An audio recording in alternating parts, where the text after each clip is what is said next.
Hi, I'm Mike Wolf for Starlicks. On this tape, we'll be taking an in-depth look at the guitar style of Steve Vai. Steve Vai's exotic and often bizarre sound is the result of years of experimentation, practice, and the constant refinement of new sounds and techniques.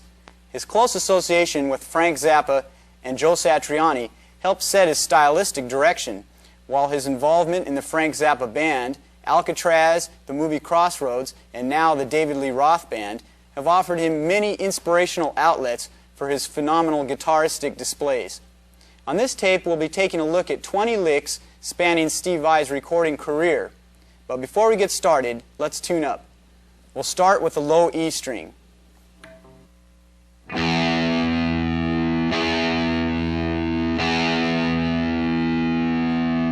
The A string.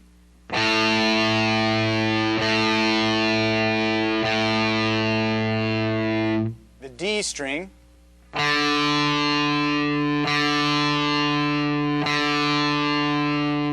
The G string.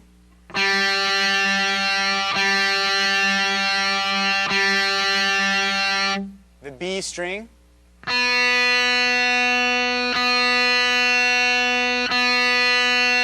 And the high E string.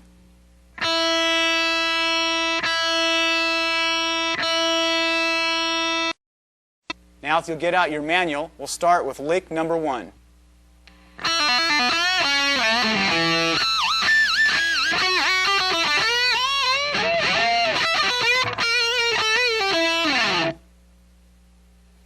Here in lick 1, we have a real quirky solo in the key of E minor. Taken off of one of Steve Vai's earlier solo albums, this lick starts off with a hammer-on pull-off on the B string. Next we bend and then hit a note on the G string, and after that slide it down from the 6th to the 2nd fret. Next we work our way up an E Dorian scale, climbing the B string just by using the whammy bar and hitting harmonics each time.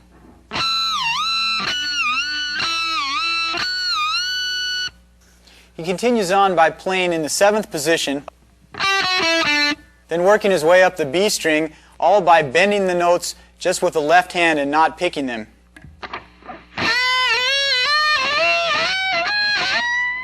After that, he resolves to an E root position scale on the 12th fret, pausing on the flat 5, resolving with that blues lick in the root position. Now let's try the whole lick one time slow.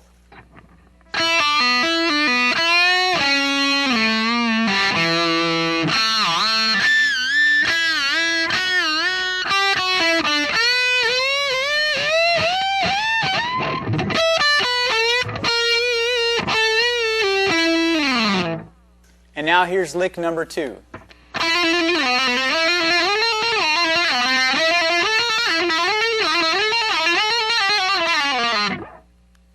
Here in lick 2, we play this crazy pattern all on the G string just by trilling with the left hand and moving between the 9th fret down to the 4th fret, back up to the 9th, and then up an octave higher to the 14th fret. So we're playing around with the key of B, and here it is one time slow.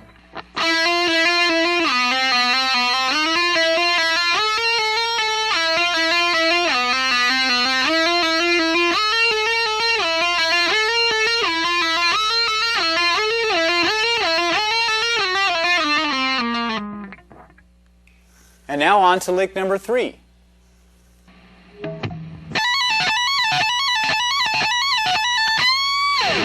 Lick number 3 is a fast 6-note sequence, all played on the high E string with one note on the B string. We only pick this sequence once at the start of the lick.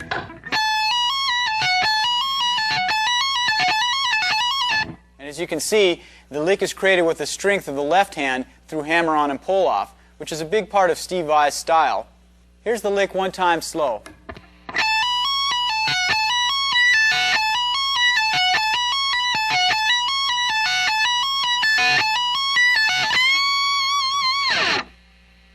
And on to lick number 4.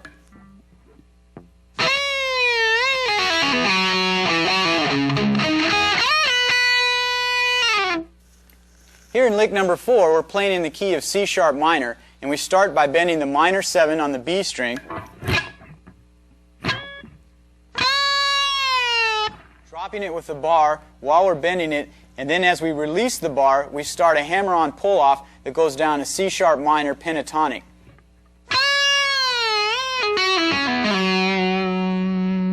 Then we work our way down to the 4th fret, playing this arpeggio that spans the 4th, 6th, 8th, and 9th frets. Make sure to use your right hand to mute the strings to get that percussive sound. The end of the lick is played on the high E string and slid between the 11th and the 7th frets.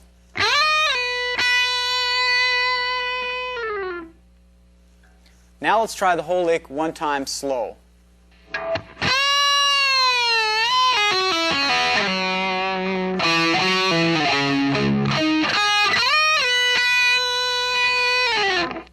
And on to lick number 5.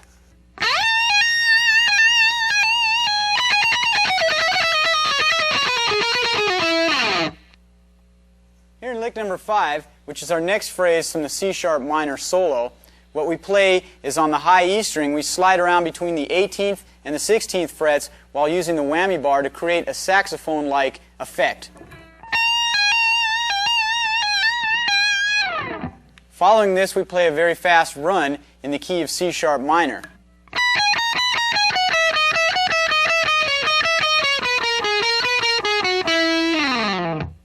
Now let's try the whole lick one time slow.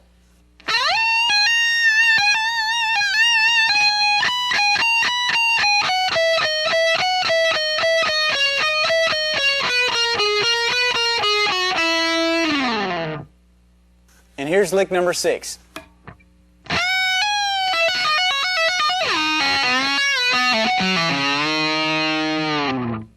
Here in lick number 6, which continues in the key of C sharp minor, we start out with some right hand tapping. This is called a pedal point technique because we repeat the top note over and over. This is followed by a slide down the B string, a whole octave slide from the 16th to the 4th fret. Then we bend the 4th fret on the G string and we tap it on the 16th, which is an octave tap.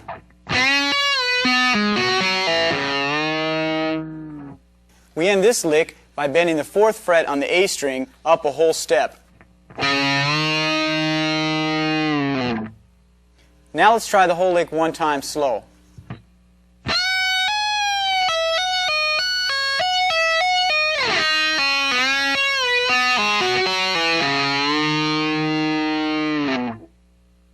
And on to lick 7.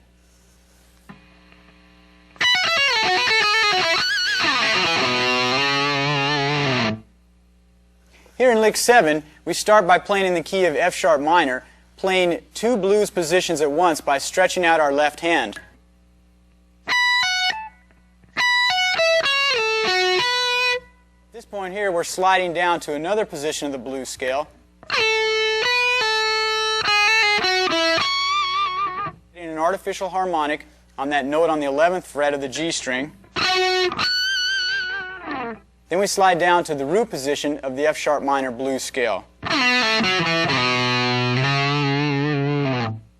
here's the lick one time slow.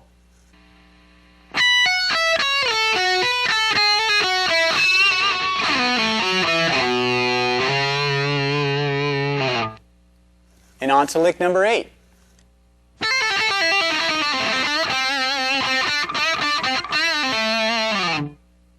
Here in lick 8, we're playing a more traditional blues lick in the key of A. We're playing root position and working our way down the scale through the use of hammer-on and pull-off with the left hand.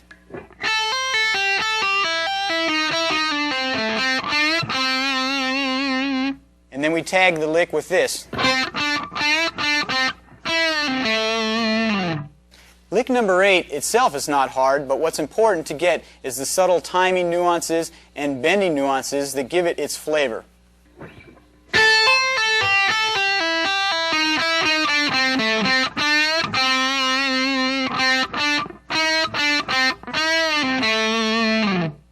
On the tag of lick number 8, we have a pre-bent release note. Bend the note on the 7th fret of the G string first, and then pick it and release it simultaneously, and that'll give you this tasty effect.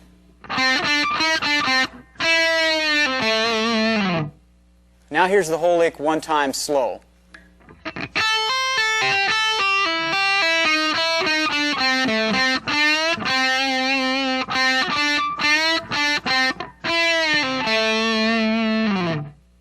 And on to lick number 9.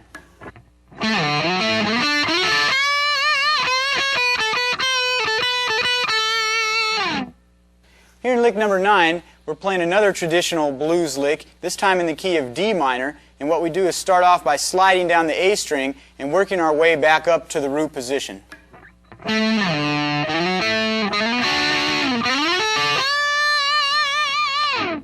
At this point we shift back to an A tonality,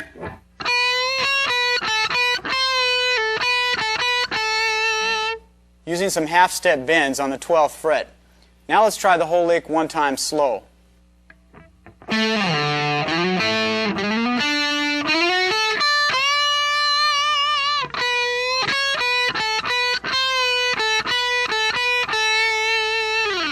And on to lick number 10.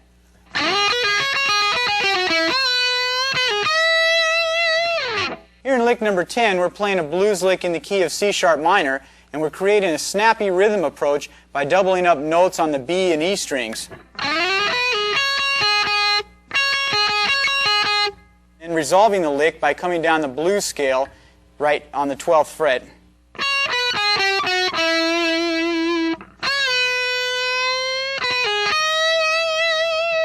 Make sure to get the subtle bending nuances on the tag of this lick and the half-step bend which we end the lick with.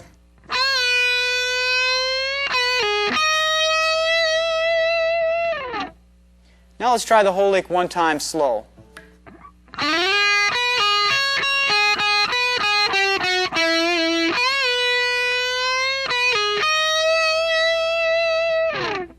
Here's lick number 11.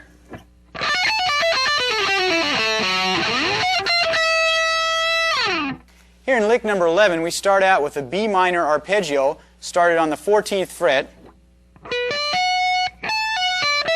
and work our way down a B minor scale, sliding down to the 7th fret.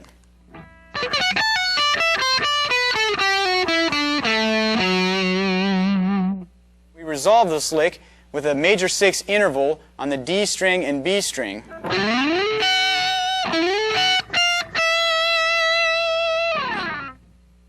Now let's try the whole lick one time slow.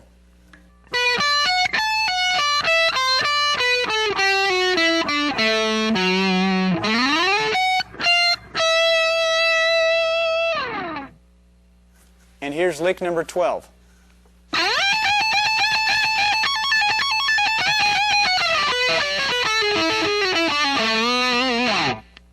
Here in this lick, we start out with an A major tonality, then shift back to an E minor tonality to resolve in this E minor blues jam.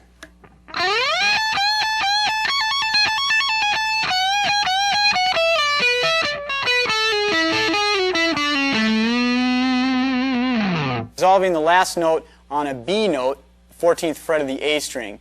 Now let's try the whole lick one time slow.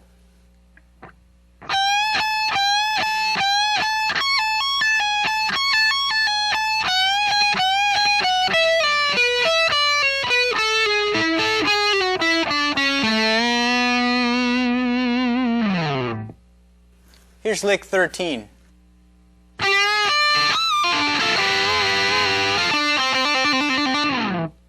Here in lick 13, we're playing a fairly cliche D minor blues lick, but what's neat about it is the harmonic and the nuances that he throws into this.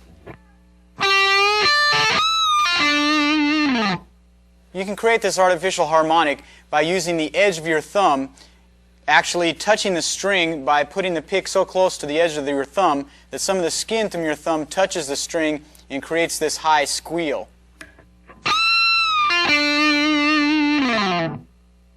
Then we end this lick by creating a double stop on the G and B strings and bending in a downward direction.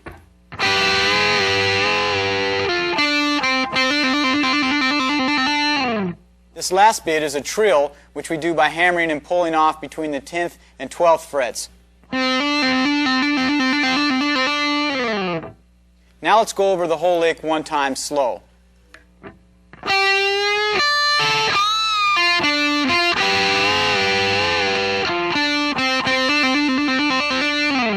Here's lick 14.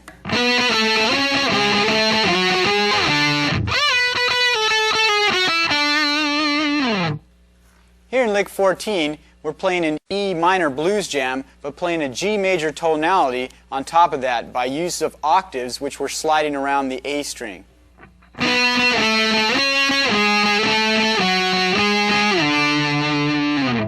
After this, we resolve the lick by bending on the 16th fret of the G string,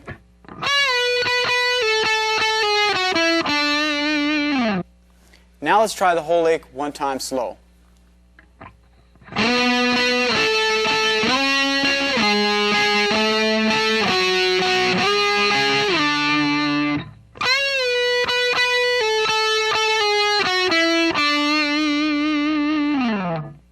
Here's lick 15.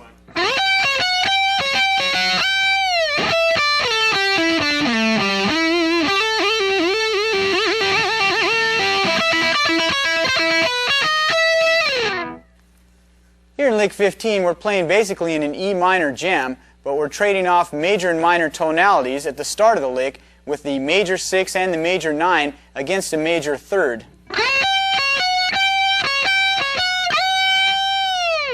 At that point there, we slide into that note on the B string, 20th fret, and drop it with the whammy bar. Then we continue down an E minor blues scale.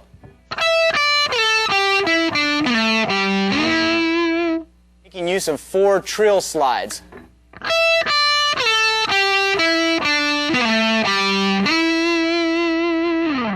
Then we hit one of Steve Vai's patented whammy bar extravaganzas.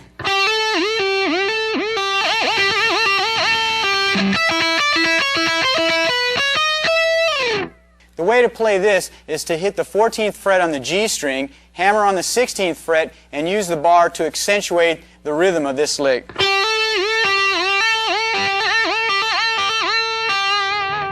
And then we resolve the lick by playing on the open E string and playing this hammer-on, pull-off, open figure lick.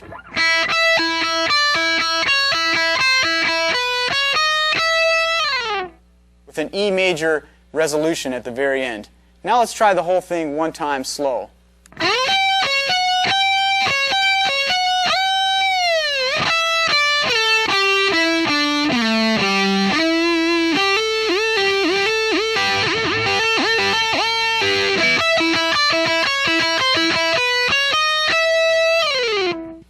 Here's lick number 16.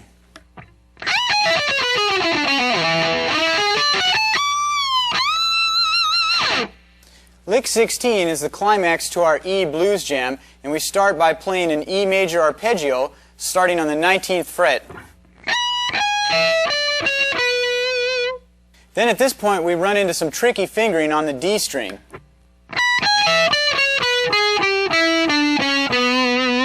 What we do is lower the index finger to catch the 14th fret after playing the 16th and 15th with the pinky and third finger. Then we do a trill slide down to the 7th fret on the A string. After that we work our way back up an E minor arpeggio going all the way to the top of the guitar.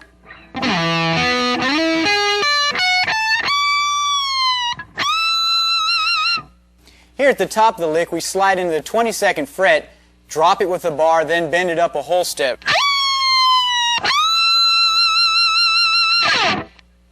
Now let's try the whole lick one time slow.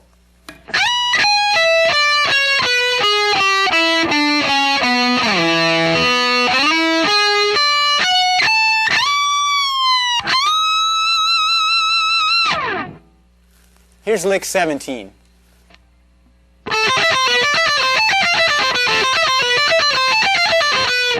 Lick 17 is a very classical sounding lick and is very reminiscent of a Baroque period classical piece by Bach or Beethoven or Mozart.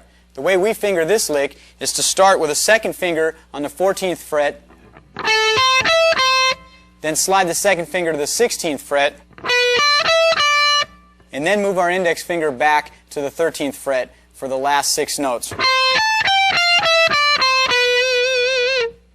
Let's try the whole lick one time slow.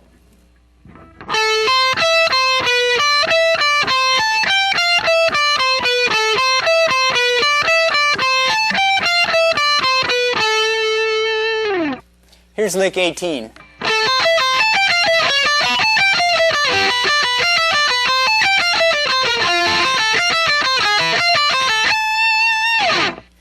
Lick number 18 is a continuation of our Baroque style lick, and what we do is to move the same theme up to other positions on the neck.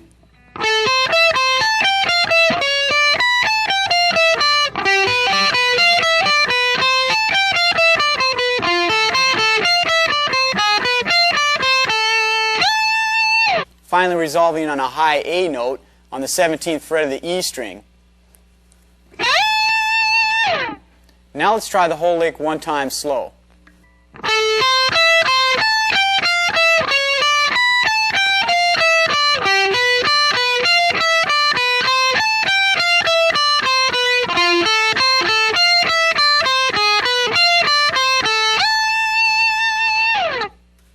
Here's lick 19.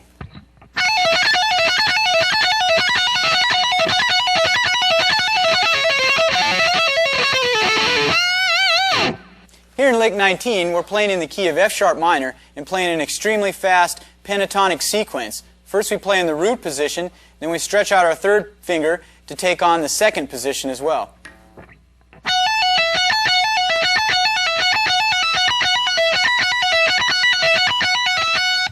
Then we go back to the root position and resolve the lick like this.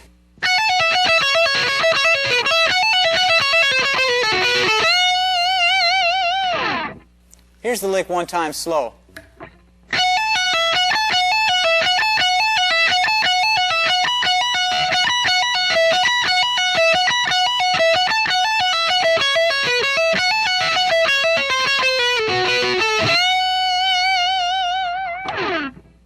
And on to lick 20.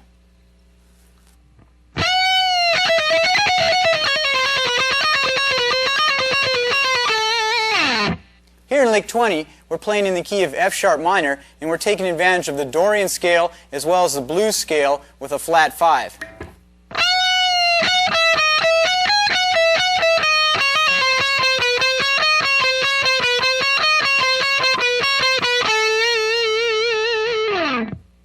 The best way to play this lick is using the first, second, and third finger rather than using the pinky for the flat 5. I think you'll find better results with this finger, which is much more stronger and agile than the pinky. Now let's try the whole lick one time slow.